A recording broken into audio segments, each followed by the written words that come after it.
This is Creative Banter. Pollen is right at the front door again, ready to knock me down and stuff me up. That's not going to stop Ben and I from discussing the 2024 solar eclipse or the idea that we should give our photographs more time to grow on us, much like we do with redesigned vehicles. We also talk about my recent pursuit of a mentor to better help me grow both as a photographer and a writer, and perhaps as an individual. Our artist of the week is Kenny Thatcher. So let's dive right into this, shall we?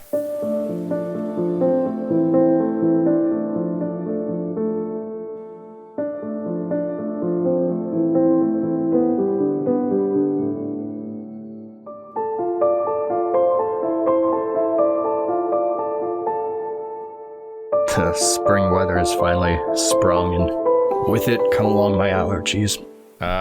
It's lovely. Yeah, that's not something I've had any interactions with. I know I'm very lucky in that regard, but yeah, definitely are. Yeah, I can't imagine, man. Especially with everything coming back alive over there, things doing spring things, and now you're trapped in a closet, and maybe there's some dust in there too. So I don't think you can escape it. Not really. No, not very well. It's always weird too when it hits because for the most part, the past few weeks, they've been fine. A little sniffly here and there, but nothing super unusual. And then all of a sudden yesterday, I get home from the gym and I'm like, oh, it's a really nice day out. It's like the mid 70s. I'm going to go sit outside and it's just front porch, sit outside, hang out with the pups and do a little bit of reading or whatever. Yeah. And it just hit me like a truck. It's like, all right, well, popping some allergy pills, a little bit later, popping some Benadryl, and 9:30, 10 o'clock comes around and I'm ready for bed, much more than usual. It's weird too, because antihistamines don't make me super drowsy or tired until later on at night when I'm already tired, and then I sleep more the next morning. I'll sleep in a lot later. But yeah, it hit me hard. And now today it's kind of leveling out a little bit, but they're still there, so I just got to keep on top of it. Yeah. But it was weird too, because Tuesday, I took Emmy out for a walk and super, super nice day. Again, mid 70s, went for about, I think it was 4.85 mile walk through the woods. That's Nice little loop that I found at this park. And by the end of it, Emmy was dying because of the warmth, the heat. She's not used to it. Yeah. And you would have thought that after a walk like that or during it, my allergies would have started acting up. But no, it's when I'm sitting out on my front porch just hanging out that they're like, hey, how you doing? We're back.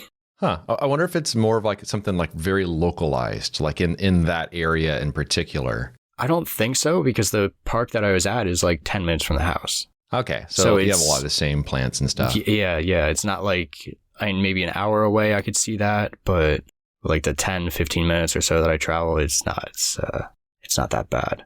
But yeah, that's just the reality of it. I'm just glad that today they're not too terrible, because I hate recording when I'm all stuffed up and sniffling and just feel gross. Yeah, I remember one time, this had to have been over 10 years ago, because I was thinking it was with my previous 4Runner. So with 4Runners, you can roll down the rear window, which is really cool. And then if you roll down the side windows on the front, then you get this airflow from the back to the front. It's like a convertible in a way. It's kind of fun. But we were driving up in the mountains, and it was I had to have been springtime, summertime, and driving along, and the inside of my fairly new 4Runner at the time, it looked a little dusty. I'm like, what is it? And then I realized as we were going around this curve in the road, I just saw there was a little gust of wind, and then all the pine pollen was just yellow clouds everywhere. I'm like, oh, that's what's on the inside of my car right now. Yeah, must be nice. Yeah. You don't really realize how much they pollinate until there's just that little bit of wind, and it's just game on for them. So yeah, I remember seeing those videos on YouTube and everything of when a big strong gust of wind comes through a tree, and it just looks like that tree, the bulk of it, just moved along with the wind to the side of it. And just kept going. That's all the pollen. And it's just, I could not imagine if I was a side of a tree when it decided to do that. I would be dead. Yeah. Yeah. That'd be game over. Yeah. So we just had the eclipse earlier in the week. So how far away were you from the path of totality? You're still a ways away from it, right? Yeah, I think totality went through like Erie, Pennsylvania. At least touched a little bit of there, closer to like 90% or something, whatever it was. I'm over on towards Philly, so I'm about somewhere around 6 hours away. Do you know what percentage was blocked out where you were? Oh. It was about 50 where I was. Actually, my wife and I were up in Disneyland when it happened. And it was, we went to the one in 2017. We went up to Grand Teton National Park, and we were in the path of totality for that one. And it was like a mind-blowing experience. And it would have been cool to go to totality for this one, but just with the path of this one, it's a really long way to go. Yeah.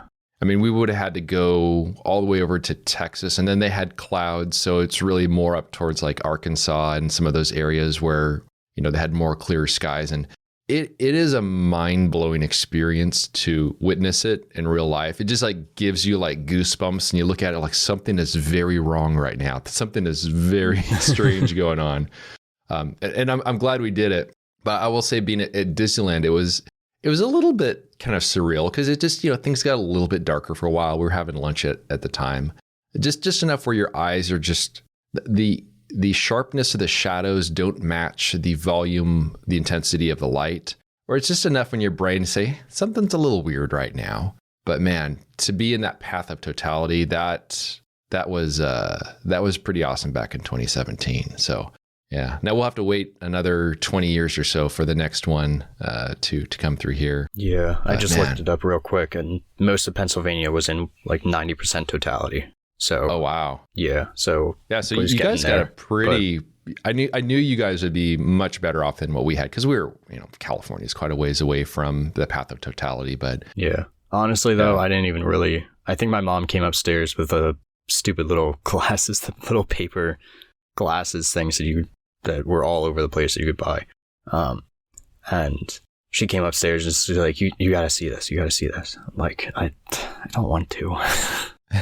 Like, personally, that stuff, like, it's cool. Don't get me wrong. It's really interesting to see and everything, but it's just not something that I'm super like stoked about. Even if it would have been like 100%, like for most of the day, I was just chilling inside, doing random stuff, playing some video games here and there, and just, doing my usual activities day to day. And it started to get a little bit darker. I'm like, cool, I can see the screen better. Yeah. Yeah. I think looking through the glasses and seeing the sliver of the sun, that's cool and all, but it's detached from reality.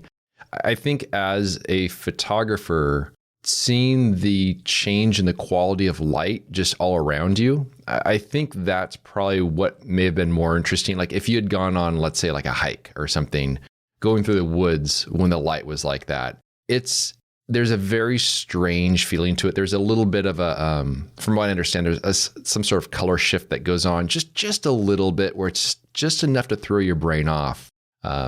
But also, video games are also, those are good too.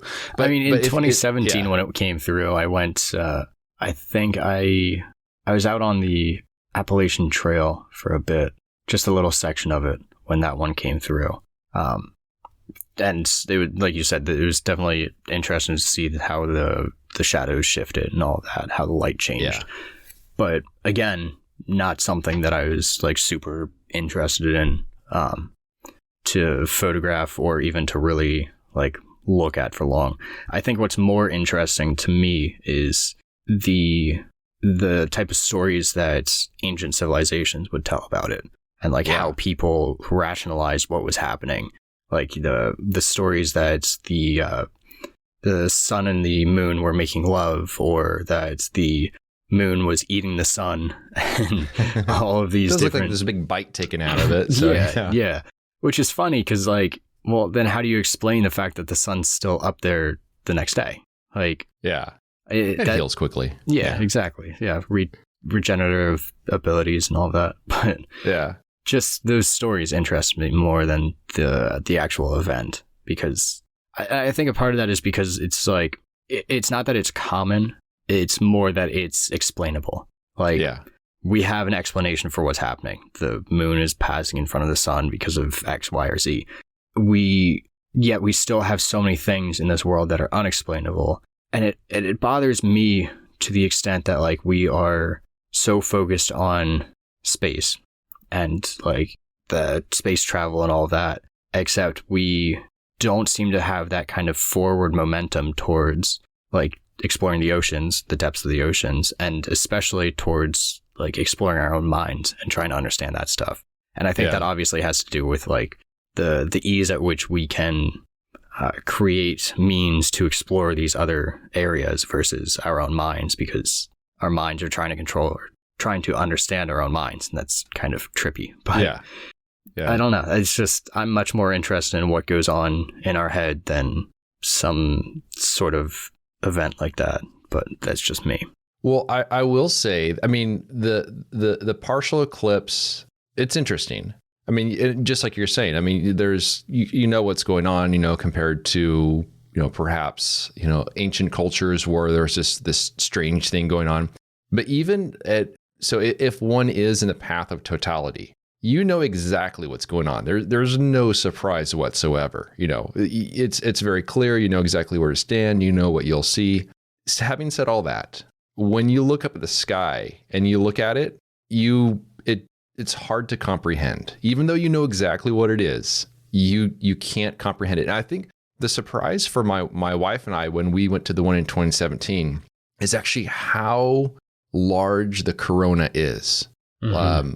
Like when you see the pictures of the eclipse, dynamic range, even at, you know, while in totality, when you can look up at it with your eye, the dynamic range of cameras still can't capture the extent of the corona. It's actually this wide, sweeping, feathery, like kind of feathery arms reaching out from it. And I was surprised at how large it is. And that's the sort of thing where, you know, after we saw the eclipse back in 2017, I was looking at all the pictures that people were posting, and very few of them actually captured what it was like in order to actually see it. And I think it was when people were, you know, doing some of the HDR sort of stuff where it actually, at that point, captured a better feeling for how it actually, you know, how it looked. I'm saying actually a lot. I fall on that word a lot. But yeah, when seeing that in person and seeing the scope of the corona, that was a surprise to me. I had no clue it would actually be as large as it was. So there still is that sense of mystery there. But you know, the next one's in 20 years, and I would say if you have the opportunity to go see it. I mean, the image of it is forever like burned into my retinas, and not because I was staring directly at the sun. Yeah. So, yeah. Good clarification there.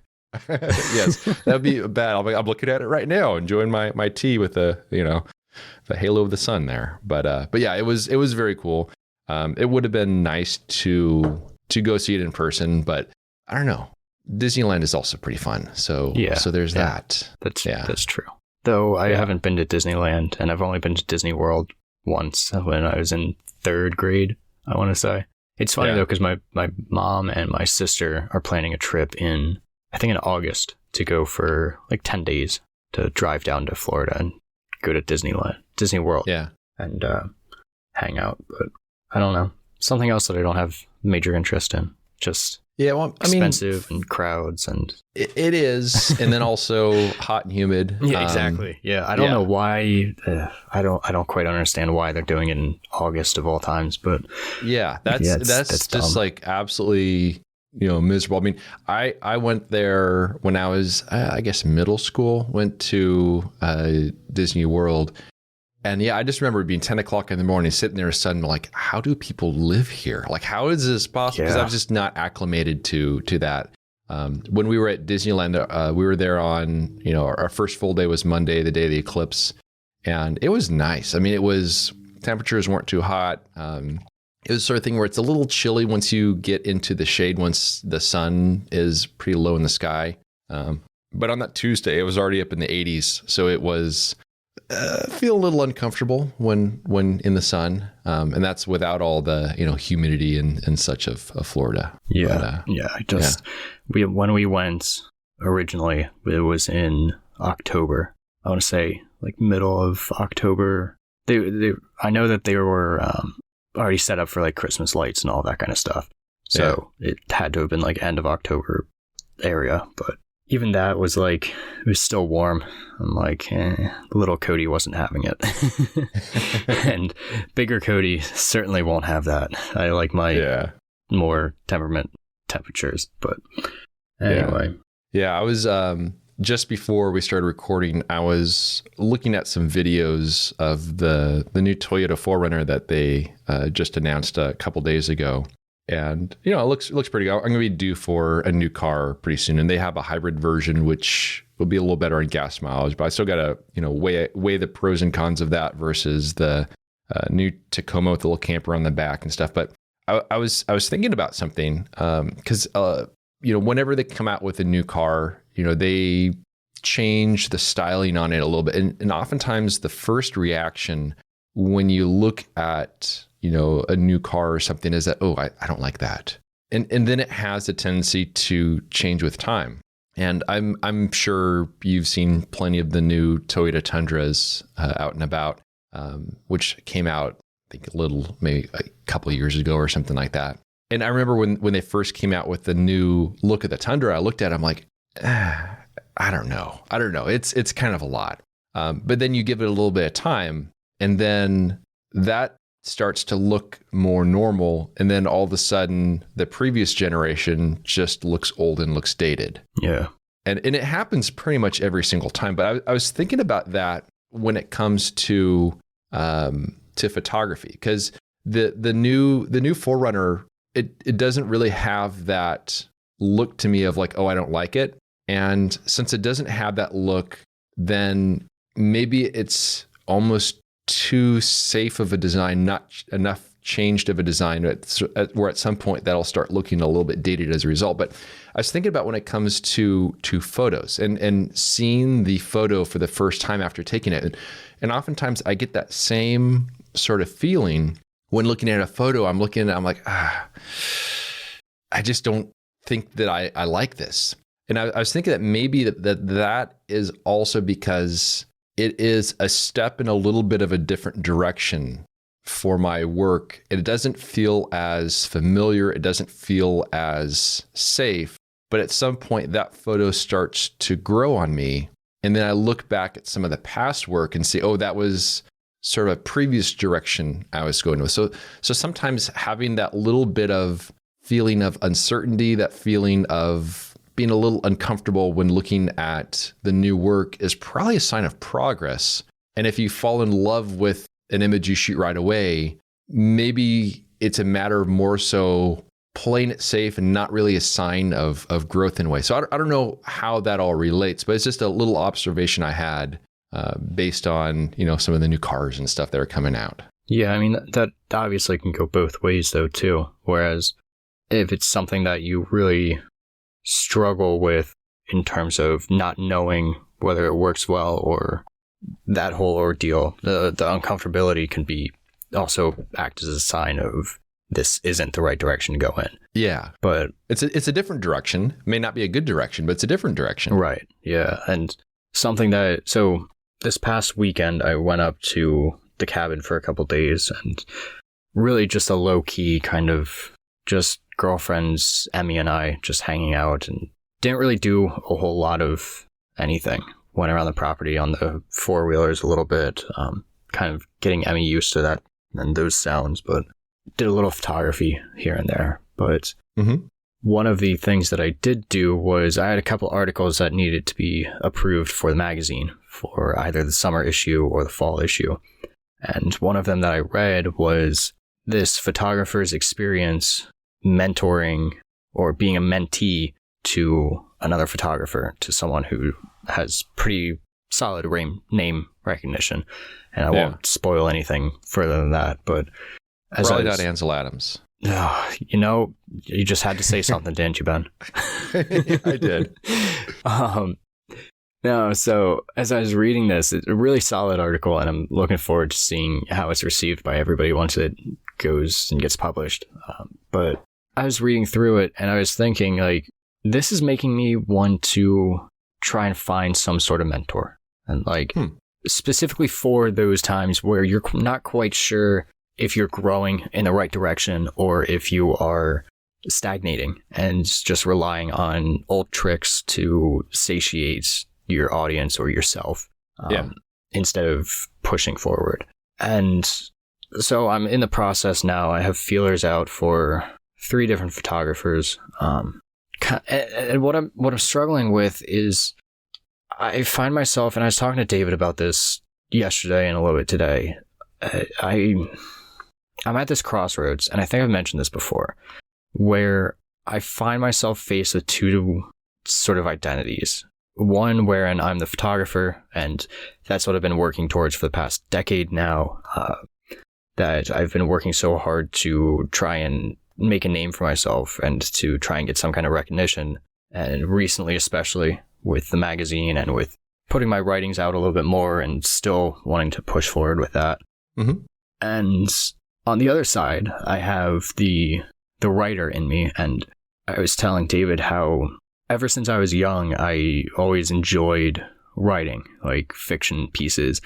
I have this one piece that it was really the only fiction story that I really feel a strong desire to get out and to publish. That came to me as like a dream shortly after my cousin told me, like, because my cousin also was big into writing these fictionalized superhero focused stories and all of that. Mm-hmm. And he said that the best stories come from dreams.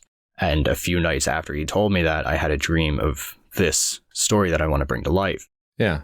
And so I was in middle school when it happened, and I just had this dream, and I then started to like plot out chapters and start to like figure things out of how I wanted to tell it. And I think those papers got lost a while ago, or I threw them out because they were just like, essentially each chapter was like 2 paragraphs long. It wasn't really much of a chapter. But I still maintained this dream of like being a published author and of writing. And then I kind of fell out of it through high school, because during high school, having the mental health things that I was going through, the bullying and the general teenage angst that I still latch onto at times, it just, English as a whole, like the writing and reading side of things, that love kind of fell away.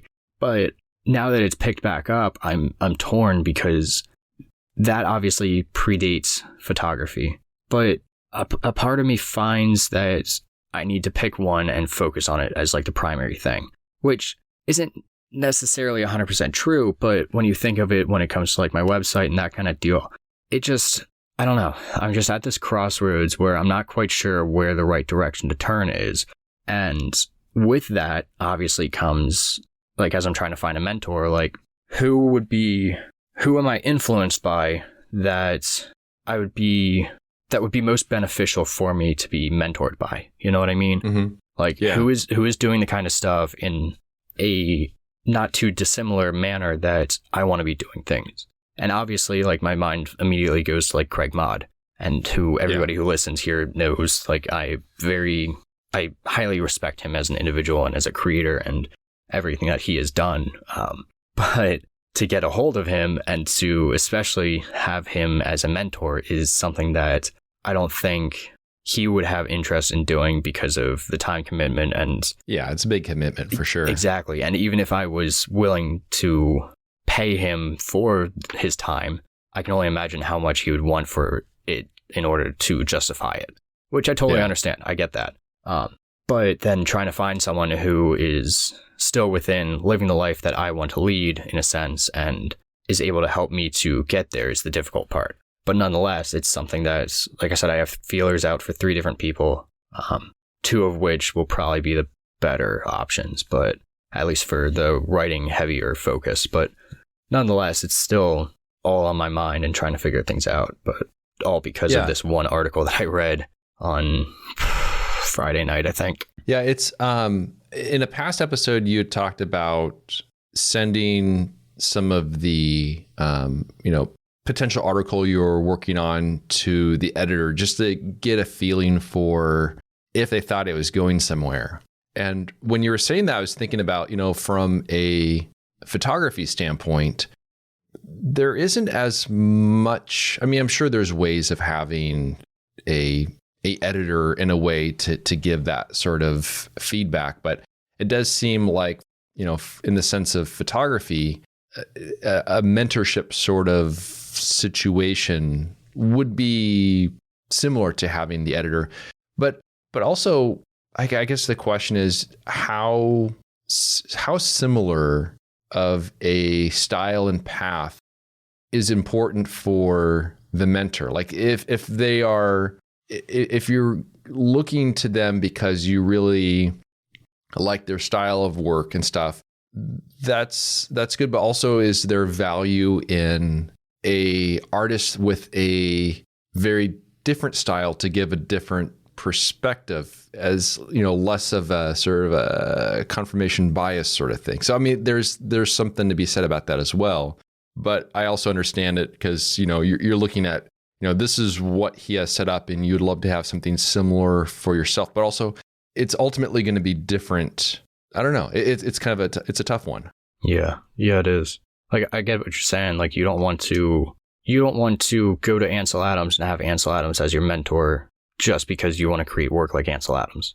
Yes. Like, you don't want to be like, okay, this is how you do it, so I'm going to do it the same way. You want someone who is going to push you to create the work that ultimately is uniquely yours, and to pull from you those threads that will create the best work that you can create, not the best work that imitates another artist.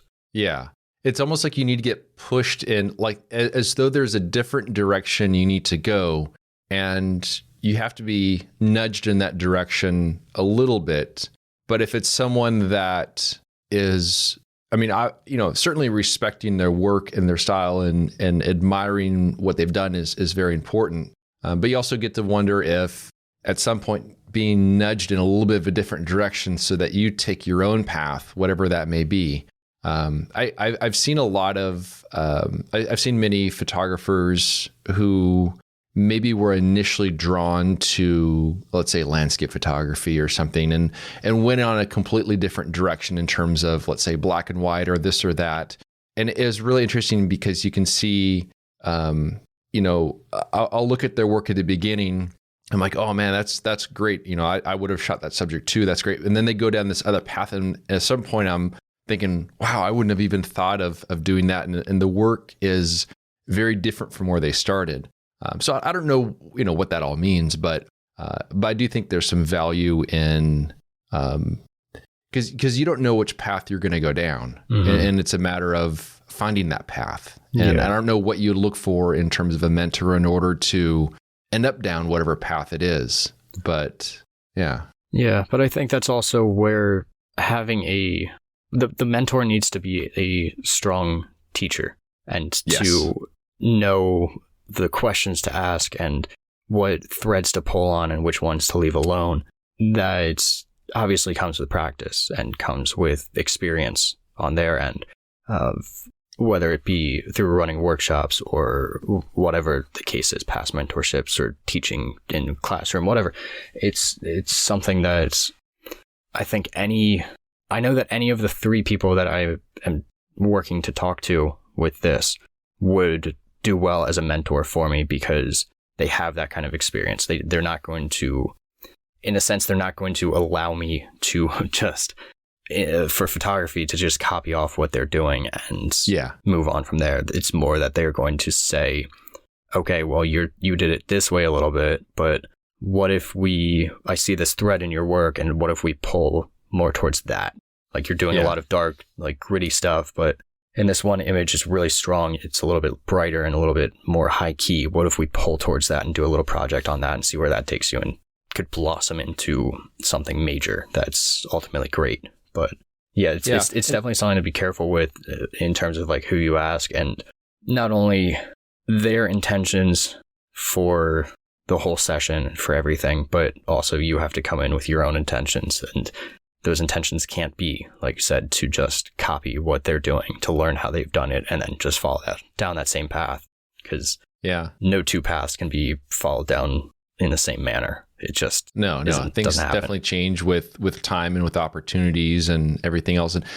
And I was also thinking about how in the world of photography, especially social media, online stuff, where there are many people that will teach workshops, that will have tutorials and everything, you very seldom ever hear about a photographer doing mentorship. Yeah.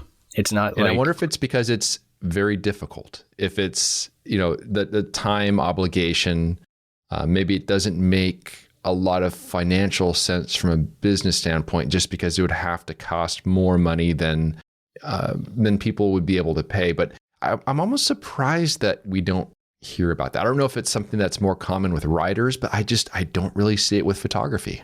Yeah, that's a good point. Because you'll see a lot of better known photographers doing portfolio reviews or that kind of thing, one-on-one kind of workshops or online things, but nothing in terms of super long term, or at least very rarely. It's super long term.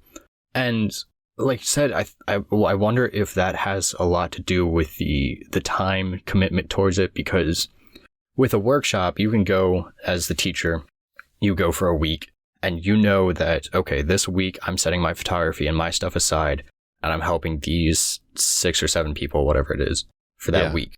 And then I'm done. After this week is over, I'm done. I go home, I focus on my own stuff. Whereas with a mentorship, I think there's, in a way, you're constantly coming up with, you're being a full-time teacher all the time. Yeah. And I think that's where it gets really difficult. On call. Yeah. Yeah, exactly. Yeah. It's one of those things of okay, yeah, we might be meeting just once a week over Zoom for an hour or so, reviewing projects and that kind of stuff. But that's every week for 6 months or a year or however long the mentorship lasts, which can be very draining because you're constantly thinking about that. That's something that you constantly have to keep up with. And that's just one person. So all of a sudden you add on to the fact that, well, to make this feasible, to make a decent living at it, you take on 5 mentees, and now you're working a full-time job just focused on that. I think that's really where the difficulty comes in. Yeah. And that's, I think, why people do workshops instead, because you can teach a ton to a small group of people, but still teach more than if you're one-on-one, and you're making more money from it ultimately. So I think that's probably why. And also, I was just thinking that, to me, that seems like something a person would do when they reach a point in their career where they've gathered much of the work that they feel they need to, and then they can put more emphasis on other things. Mm-hmm. And so it seems like that's something that a person would perhaps do later in their career, helping people get started, having those sort of relationships and making a difference. But I think that's also why you have a lot of those people that later on in their careers, they're writing books and they're trying to pass their knowledge on through those means, because again, you can reach a lot more people a lot easier than one-on-one conversations, that kind of thing. Yeah. I think that's really what everything comes down to, is just that ease of reaching people and being able to get your message out to as many people as possible. It's just more easy. And if you're to look at the demographics of most of the people who do photography for a living, I'd say it's the top of the curve is probably 30s, 40s, a little bit in the 20s, kind of building up again, 30s, 40s. And then at some point, people start, maybe being happy with what they have, or maybe moving on to something else. Or I feel like it drops off a little bit since then. I feel like right now, so many of the photographers that are out there, they're just at a phase where that's just not a thing as much. Maybe we'll see more of that in the coming years once things settle down a little bit and people have a little bit more free time to work on things as they reach that stage of their career.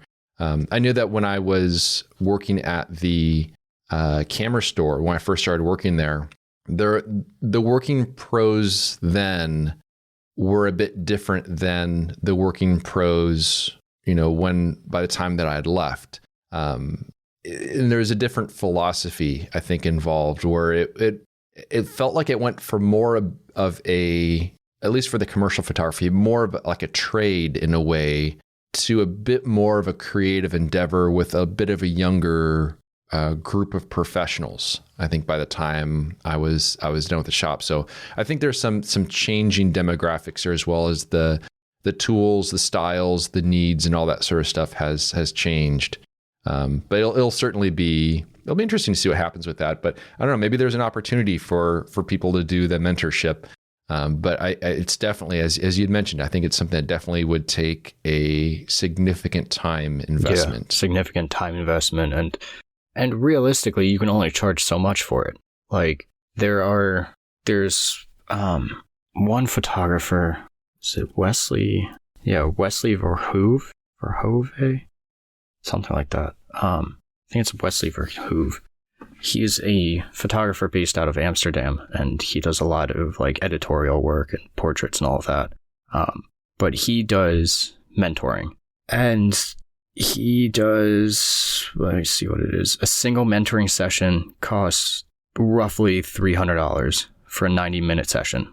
That's fairly reasonable. I mean, I guess it depends on what all is covered in that time. So obviously what's covered is kind of depends on how much prep you do. And I know that a lot of it can be almost taken advantage of by the mentor if their heart isn't in the right place. Like, or you can just, I mean, we've been talking here for almost 40 minutes, just talking about nothing. Like it's very easy to do. Like, so I'm sure that if both sides don't put in enough prep for it, to ask those right questions and to get where you want to. And realistically, like you can cover a lot of ground in 90 minutes, but at the end of the day too, you're not going to get life-changing information in 90 minutes from anyone, no matter what.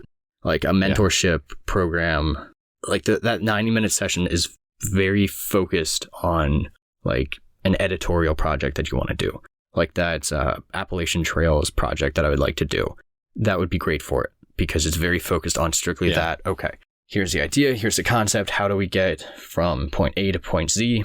What steps do I want to do? What do I want to accomplish by the end of it? But to go into something like that with, so I don't really know what I want to do with photography. I just want to make it a full-time job and that's it. You're starting from scratch there. That's where the difficulties really come in, and that's where multiple sessions over a long period of time are really necessary. But there are others out there. Chuck Kimmerly and Colleen Minnick are the two of the three that I reached out to. And for an hour or so, I think they're roughly $100, $150 for their sessions that they do, which is not like expensive at all in the grand scheme of things. But again, it all depends. You have to have they have to be focused sessions in order to make the most out of them. But and it would seem like in order to have growth, that it would have to be something in terms of having some sort of projects and feedback, and went on a trip and maybe they were given some sort of task by the mentor in terms of and then having some degree of accountability in terms of going over the work. So it's just like a one-on-one teaching sort of thing, as opposed to just a just general advice. So it seems like there so much of that would be built on having that relationship. Like in this article that I was referencing, the mentor had the mentee go through, like you just said, like these different projects. Like, okay, I want you to study this one photographer and create a project inspired by them. And like little things like that, or, oh, you're going to this location. How about you focus on X, Y, and Z? Come back with a project and we'll talk about how it went and what your feelings are towards it and that kind of deal. Like it sounded like it was a very intensive, very intimate kind of project experience between these two individuals, which is again what you need. But like I said, that's what makes it so difficult, because you're mentally exhausted by the end of just working with one person, and to do that for a long-term thing is very difficult. Like I could almost see doing mentor programs where you take on one person each month. Like if you are really dedicated to teaching and really have a love for teaching, for like, say during the winter, like for me, or during the winter is really my dead period. Like I'm not doing a lot of work. Yeah. I'm not getting out very often because winter in Pennsylvania just sucks. So I could see, okay, from November through like March, I'm going to take on one mentee per month. And it's this amount of money. This is what we'll get through. We'll get through 3 projects that we'll work on. And then I will help you to pitch them to a gallery to get an exhibit going or something like that. There has to be some kind of big project at the end of it, like big culminating thing at the end of it for you. Yeah. Or even if it's like getting your work into lens work or pitching to different magazines, that kind of deal. I could definitely see doing something like that because it's combined in your dead time and it's not taking anything really away from your photography. But again, you have to have that like sincere love for teaching. So that actually gives eventually, maybe in like 40 years when I start getting good at photography, I'll go through it and become a mentor for people. But it's going to take a while. Yeah. So it is time for our artist of the week. So I have a selection this week. I was plowing through Instagram and what I always look for is I look for a person that has a very cohesive body of work, which is a hard thing to quantify, but you know when you see it, where you might have a variety of different subjects, but they all fit together. And so there's a theme among the images in terms of just the way that they interact as a whole. Mm-hmm. And so I was browsing through and I came across Kenny Thatcher's work. So on Instagram, he is Kenny Thatcher Photo, and then his website is kennythatcher.com. Nope. I hear Emmy. Yep.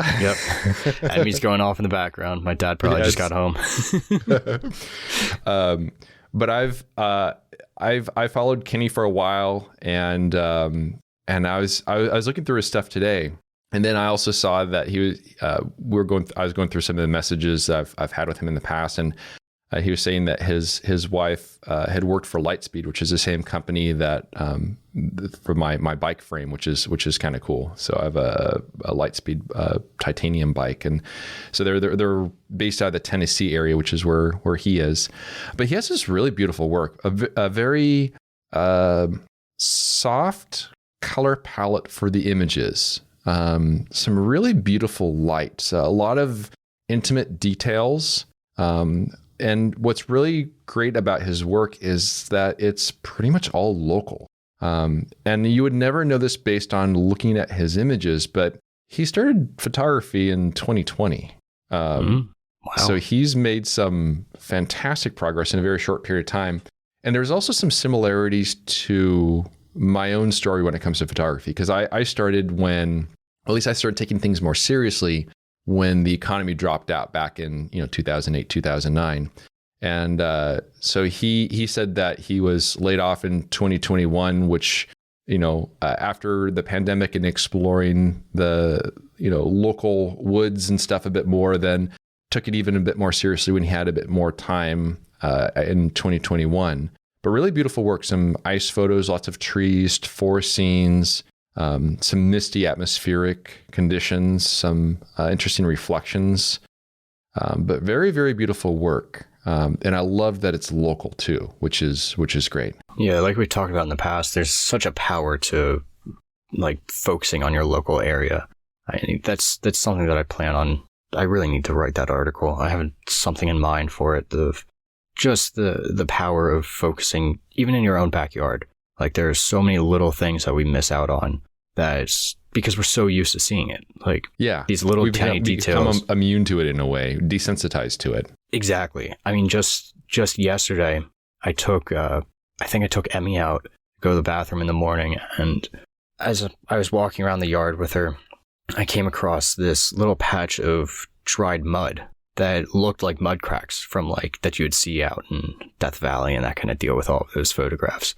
Yeah. And went inside, grabbed my camera, and because I have the macro lens, I was just playing around with that in this little like maybe 5-inch by 3-inch area on the ground, just playing around with different compositions and stuff.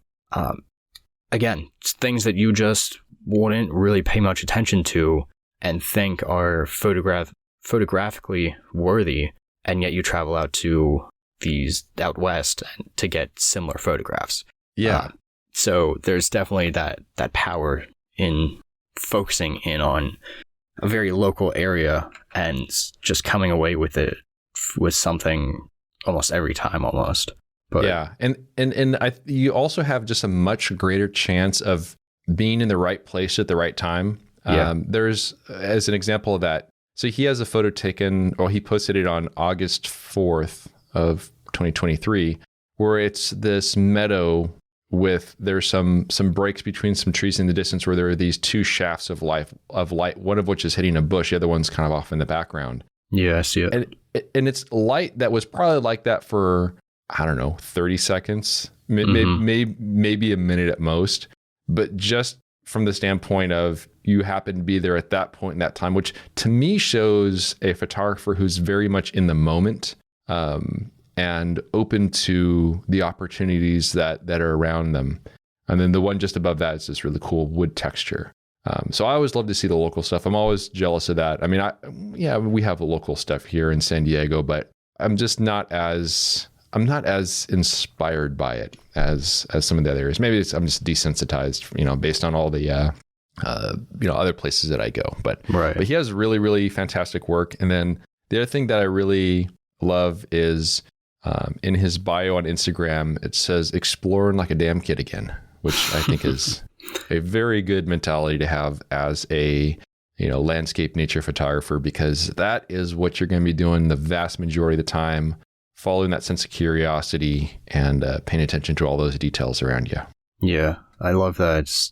He has, I think it's his third post on the front page from March 14th. It's 4 of a kind. And it starts off with this real odd looking, like it's almost lichen covered tree branches, it looks like, against a rock. And then he has, so it's 4 images: adaptation, altar, habitat, and mythology. And especially those first 2, but this whole set is just super nice. And it has to come from the same area because they were all photographed on the same day. Yeah. But again, just having that eye for your local area, for photographs or subjects that may have been passed by others, because these aren't grand scenes. There's nothing like super amazing about them to most people. Like a lot of people would just walk them by.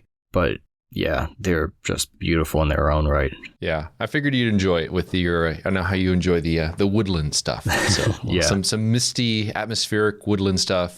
It's in color, but I it's figured knocked you'd a couple enjoy points it off nonetheless. with the color, but otherwise pretty solid work. Yes. Yeah.